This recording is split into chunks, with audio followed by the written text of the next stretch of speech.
the first time I spoke this poem in this city. But here we go again. Let's see, self-evident. Yes, us people are just poems. We're 90% metaphor, with a leanness of meaning approaching hyperdistillation. And once upon a time, we were moonshine, rushing down the throat of a giraffe, rushing down the long hall, despite what the PA announcement says, rushing down the long stairs in a building so tall that it will always be there. Yes, it's part of a pair. There on the bow of Noah's Ark, the most prestigious couple just kicking back, parked against a perfectly blue sky, on a morning beatific in its Indian summer breeze, on the day that America fell to its knees, after strutting around for a century without saying thank you or please. And the shock was subsonic, and the smoke was deafening between the setup and the punchline, because we were all on time for work that day. We all boarded that plane for to fly, and then while the fires were raging, we all climbed up on the windowsill, and then we all held hands and jumped into the sky. And every burro looked up when it heard the first blast, and then every dumb action movie was summarily surpassed, and the exodus uptown by foot and motor car looked more like war than anything I've seen so far. So far. So far. So fierce and ingenious. A poetic specter so far gone that every jackass newscaster was struck dumb and stumbling over, oh my God, and this is unbelievable, and on and on. And I'll tell you what, while we're at it, you can keep the Pentagon, you can keep the propaganda, keep each and every TV that's been trying to convince me to participate in some prep school punk's plan to perpetuate retribution. Perpetuate retribution, even as the blue toxic smoke of our lesson in retribution is still hanging in the air.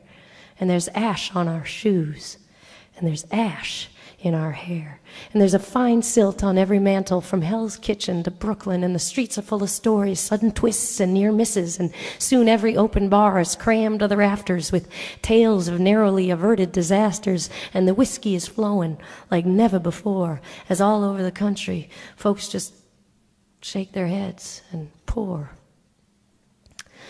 So here's a toast to all the folks who live in Palestine, Afghanistan, Iraq, El Salvador. Here's a toast to the folks living on the Pine Ridge Reservation under the stone-cold gaze of Mount Rushmore.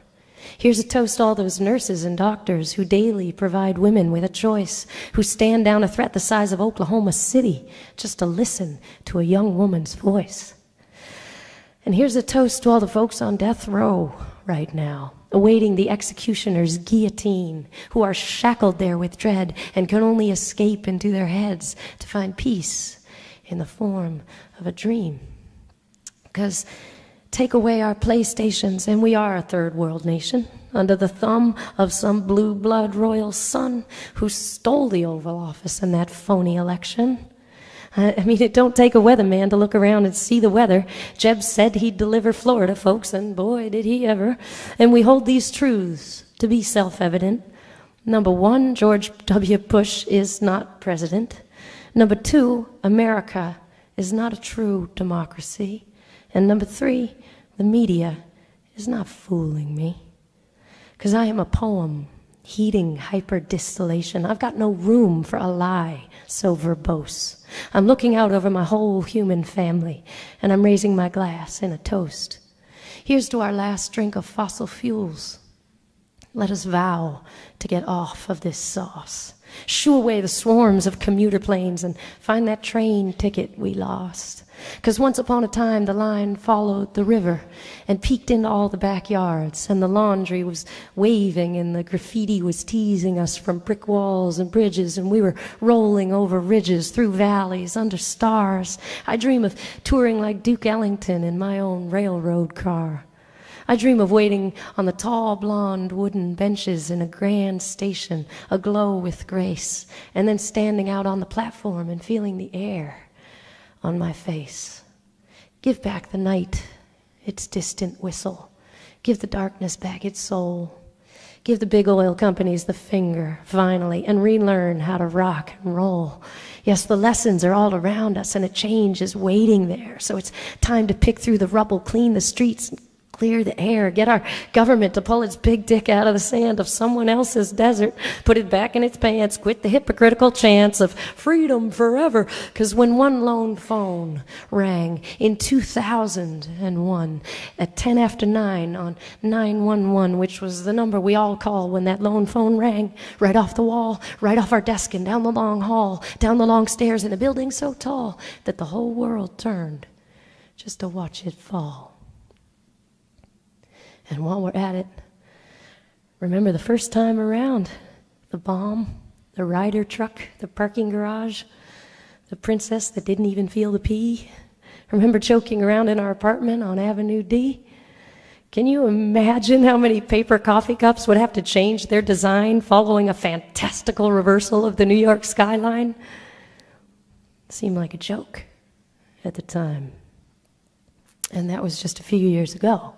So, let the record show that the FBI was all over that case, that the plot was obvious and in everybody's face, and scoping that scene religiously, the CIA, or is it KGB, committing countless crimes against humanity with this kind of eventuality as its excuse for abuse after expensive abuse, and they didn't have a clue. Look, another window to see through, way up here. On the 104th floor, look, another key, another door, 10% literal, 90% metaphor, 3,000 some poems disguised as people on an almost too perfect day. Should be more than pawns in some asshole's passion play. So now it's your job, and it's my job, to make it that way, to make sure they didn't die in vain. Shh, listen. Hear the train?